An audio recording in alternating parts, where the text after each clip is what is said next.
Hi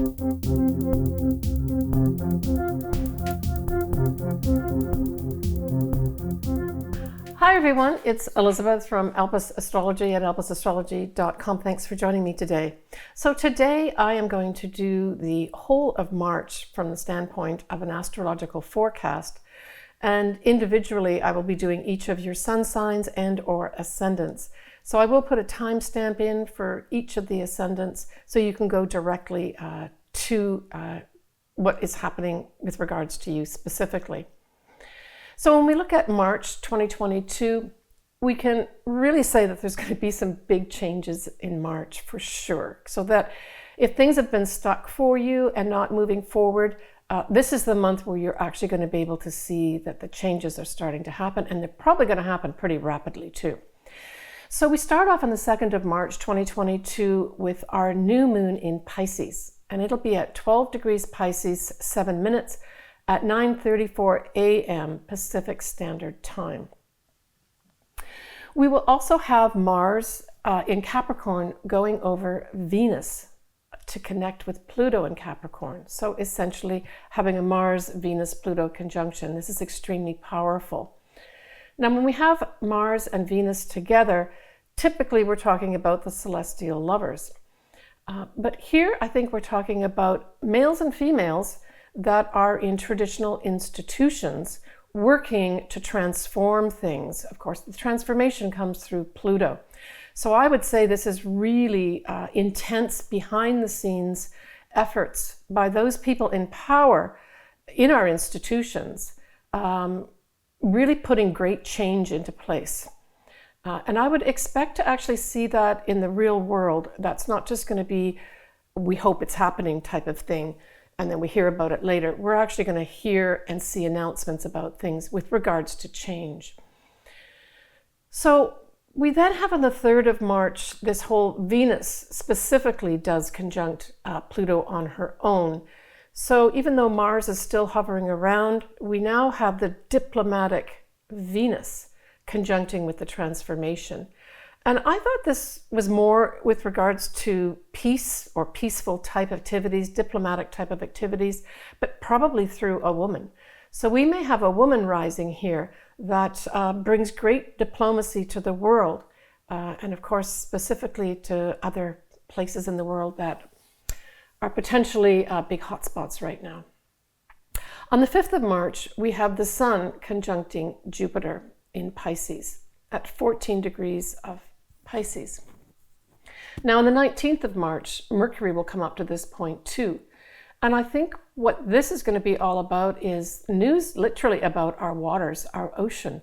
And I think a lot more is going to come out with this whole Jupiter in Pisces. We literally have more concern with our waters. We're going to have more things like flooding. So certainly in March, you can look out for things like that.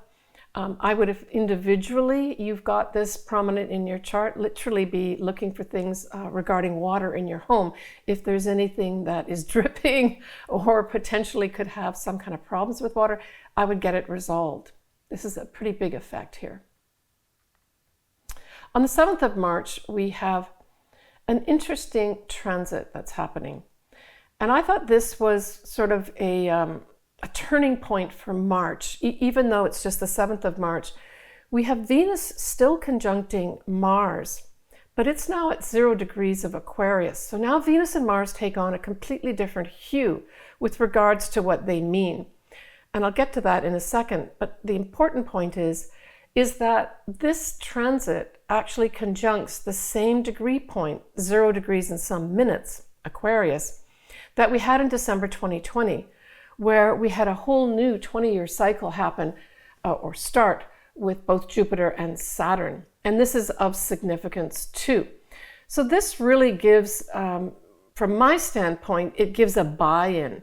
So even though the actual transit, the 20-year cycle started in December 2020, with this conjunction of Venus and Mars at the same degree point, it really now says that literally men and women joining together in humanitarian needs, humanitarian type of action, There's going to be a lot more intellectual type things going on, and I would not be surprised if we have some major scientific, not just a discovery, but scientific discoveries sort of started around the 7th of March, and I would say continuing the whole way through March as well. But this is tied into the cycle of the 20 years, so we're going to see lots of new things happening, certainly in the next 20 years with regards to science and literally outer space. Now, Pluto will reach this point on the 1st of March, 2023.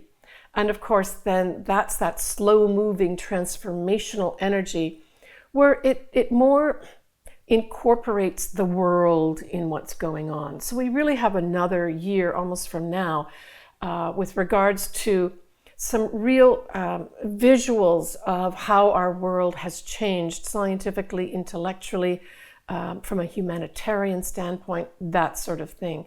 So this is a process over the next year as Pluto makes his way up to that same point as well, right? So when we break down this whole Venus-Mars at 0 degrees of Aquarius, let's look at Mars first. So Mars in Aquarius is very dynamic. It can be rebellious and nervously overcharged. Mars, instead of making the action himself, in Aquarius sparks that action. And that's a little different with regards to the action Mars is going to exert as a result of this conjunction of Mars and Venus at 0 degrees of Aquarius. So he sparks that action in others. So you can expect early March and all the way through March, probably lots of rising up, literally, of the people. This is grassroots type thing. These are also intellectuals.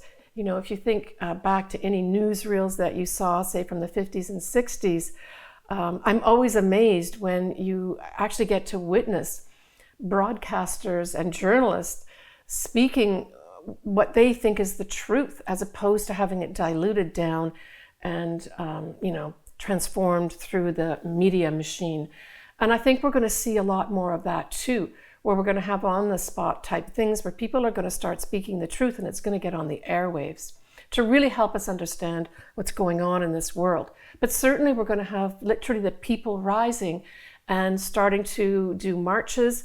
I don't necessarily see big, like, out-of-hand protests here, but I do see the people rising, and it's going to be literally everywhere in the world to transform our society, the way we do things, the way things are meted out, where some people get things other people don't.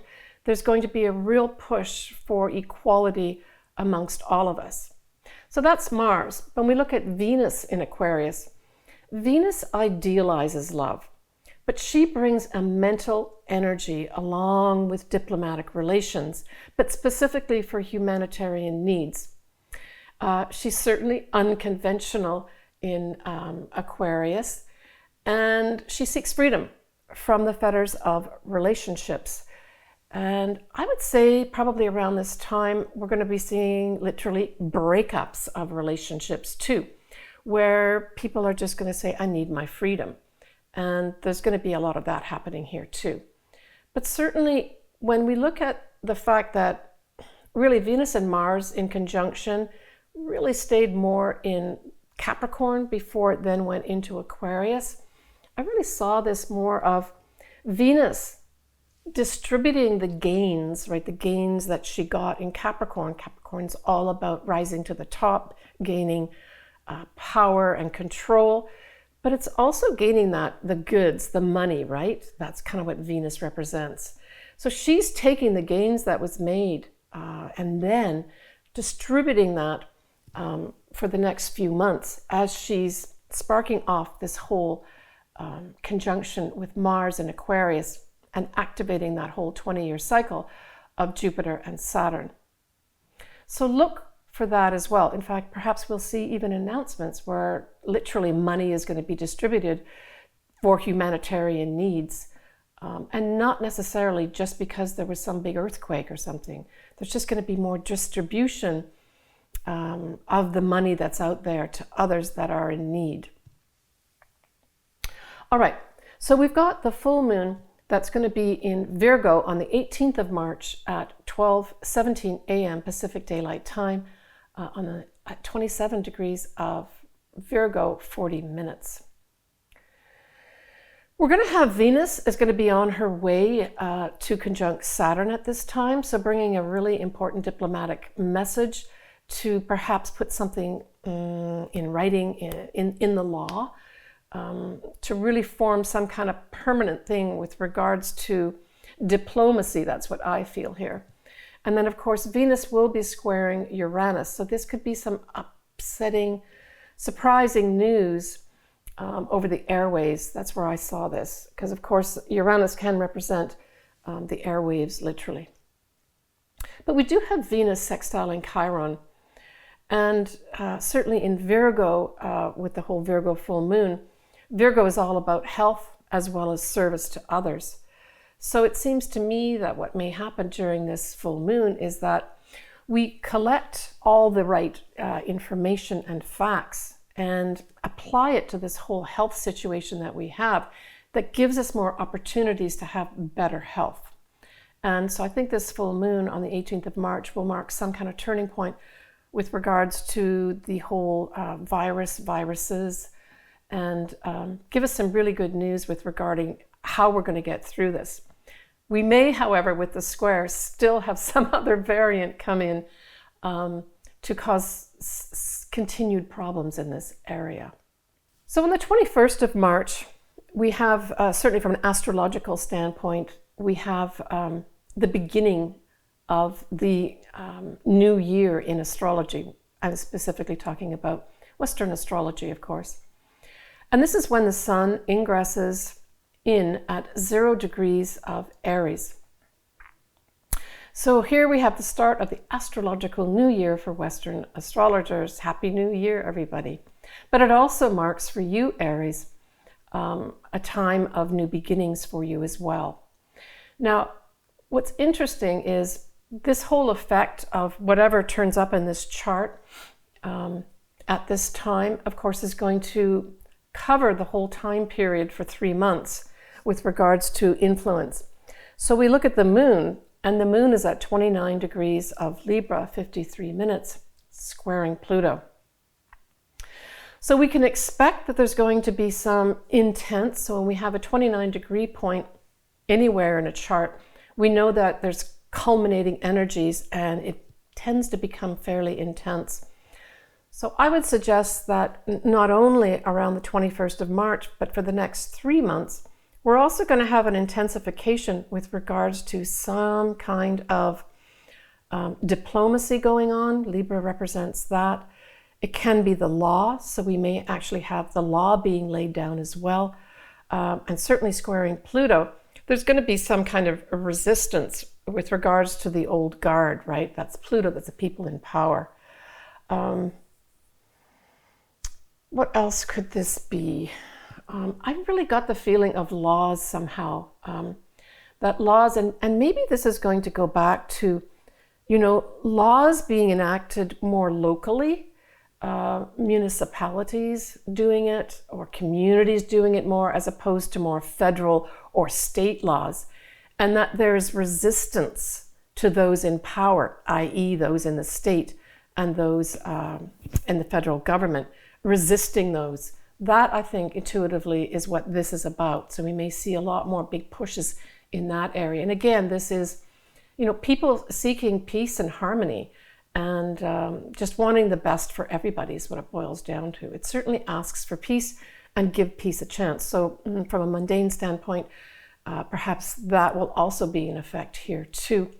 Maybe even the Ukraine under the microscope with regards to peaceful negotiations. We do have Mercury conjuncting Jupiter too, and this gives a lovely energy with regards to, and of course this is going to be in Pisces. So Pisces always seeks out compassion, really tries to hone into how are you feeling, and has this empathetic sort of spiritual sort of hue to your conversations. So I would say that's a nice thing to go along with the intensity that's going to be with regards to the resistance of those in power.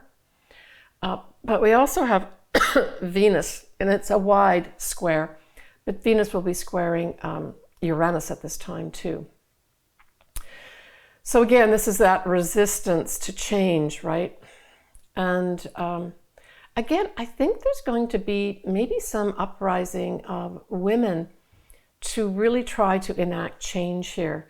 I haven't seen that specifically. I'm not saying women aren't working behind the scenes, but this may bring something more to the forefront where we see women taking more of a role with regards to the change that we need to make in our world. And we'll actually see faces. It's not just going to be some words written about them. All right, so we end the month with a new moon in Aries. So happy new year to you, Aries. It is on the 31st of March at 11:25 p.m. And of course, this is Pacific Daylight Time. Elsewhere, it will be on April Fool's Day, the 1st of April.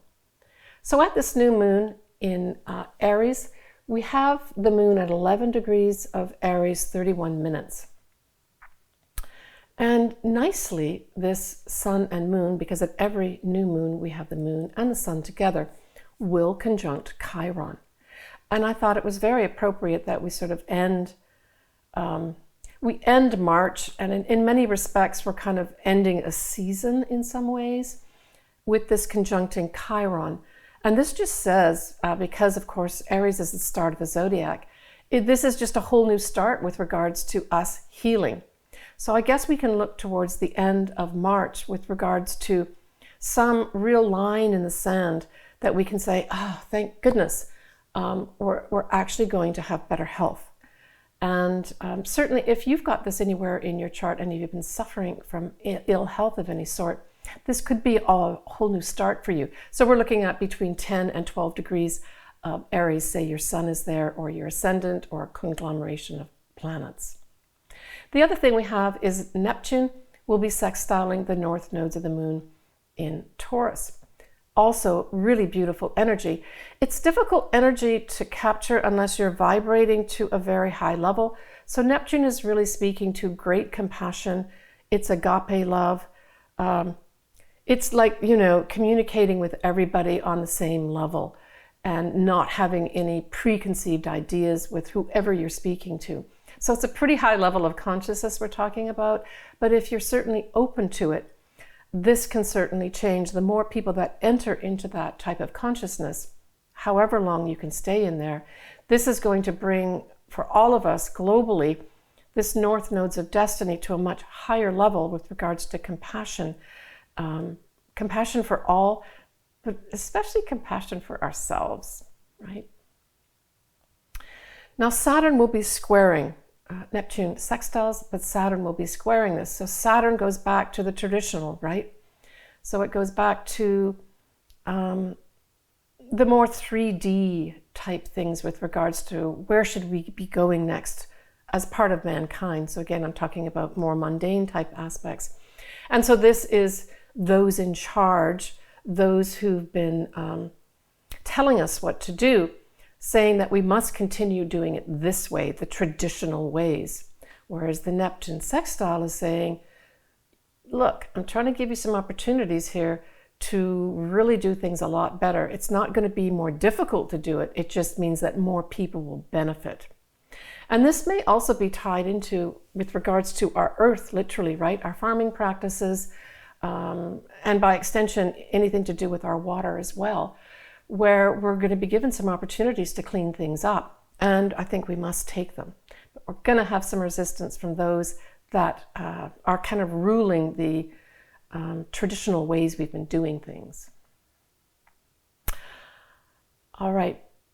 Next, I'm going to be covering each of the sun signs and ascendants. My preference is for you to actually read for your ascendant if you can only read or listen to one. This is going to give you the area of your life that's going to be affected by the new moons and the full moons and then any other aspects that are happening in March. Right, so before I go on to go into your individual signs or ascendants, this is my first attempt at doing monthly videos by sign and posting them by sign, so they can be more specific and individual to each of you. I'd be interested to hear your comments if you have any, and certainly if you feel that you like this format, I'd like to hear that too. Always open to suggestions, and I hope this is going to be of benefit to everybody. I've really enjoyed it. It's been a lot of preparation, but it's been a lot of fun too, and I plan to continue this and maybe even offer new things to my subscribers and viewers. Thanks for watching, and have a wonderful March. All right, Gemini. Gemini, with this moon in Pisces, it's going to be squaring your sign of Gemini at 12 degrees, and it'll be in your 10th house. So what does this mean? What it really means is that there will be something probably brought to light with regards to your career that you may have to wrestle with a bit, where maybe you've got to overcome some kind of challenge. And it might be something that, Neptune rules Pisces and it likes to dissolve things. So it could be that something is almost like it's out of your grasp, that it's somehow dissolving something in your career that you can't grab onto it, or there may be some confusion with regards to, because we're talking you, Gemini, communications, there may be some confusion with regards to communications around the beginning of the month of March with the moon in Pisces, but it'll be specific to your career. But it may also mean that out of the ethers, you can see in the distance a new start in your career, where you can take maybe you still stay in the same job, but then you go left or you go right with regards to changing up some aspect of your career that perhaps wasn't as clear to begin with, but as you overcome whatever the thing that is dissolving or is unclear, as you work at that to overcome that, you can see this new start for yourself. I kind of got that as an intuitive hit. For some, you won't leave a career. You'll just have a new start of some sort in a career, but you have to overcome something that's dissolving or going away. And once you do that or clear up some confusion, things will get back on track again. I mean, you're going to have Jupiter close by at this moon in Pisces, bringing lots of benefits and luck. So take advantage of that. Now, Jupiter can also represent an advisor or a teacher. So that's the other thing, Gemini, that you could have come in for you is some lucky, I want to say benefactor, but if you look at just Jupiter on its own, it really is usually a teacher or some kind of advisor that comes in. And maybe it's somebody that's going to now guide you more appropriately on a career path that really helps you really see the long-term effects of whatever career choices you're making at this point. Certainly when we have the whole Mars conjuncting Venus with Pluto at the beginning of March, I really saw this for you, Gemini, as maybe some kind of intense, fated love connection of some sort. I really saw that for you with regards to the effects of the transit of the Mars, Venus, and Pluto at the beginning of March. So stay open to something that may also be unexpected, that is just there. When we look at the full moon in Virgo, sort of mid-month time, 27 degrees, it'll be in your 4th house of home. So the 4th house does represent your home. It can represent your mother. It can represent your habits. It can represent your family by extension. So somehow this full moon is going to bring something to a head with regards to your home. Now, typically it would mean that you may either sell a home, change your home, leave your home, go somewhere else. But it could also have your mother making some decision that directly impacts you with regards to the home that you live in right now. Yeah. And certainly Aries, new moon at the end of the month. I just saw this as a lot of socializing for you, Gemini. And I think Gemini loves to socialize anyway, and likes to connect with people all the time and have lots of chats with many people. Well, you can look forward to the end of March and right the way through April to connect with the friends that maybe you've not had a chance to connect with, but also to make new friends at that time that will be of benefit for you. I think you're going to have a very enjoyable spring and summer, Gemini. Take care. So that's my wrap up for March 2022. I hope everyone's enjoyed it. It is a new format that I'm using. I would be delighted to hear any comments or suggestions that you have. I hope everyone has benefited from being able to listen more specifically to their individual sign and or ascendant. I've had a lot of fun putting this together and plan to continue, but I'd love to hear from you, and your comments are always welcome. Have a wonderful March. We are springing into spring and then on to summer. Looking forward to it. Sending everybody lots of love. Bye for now.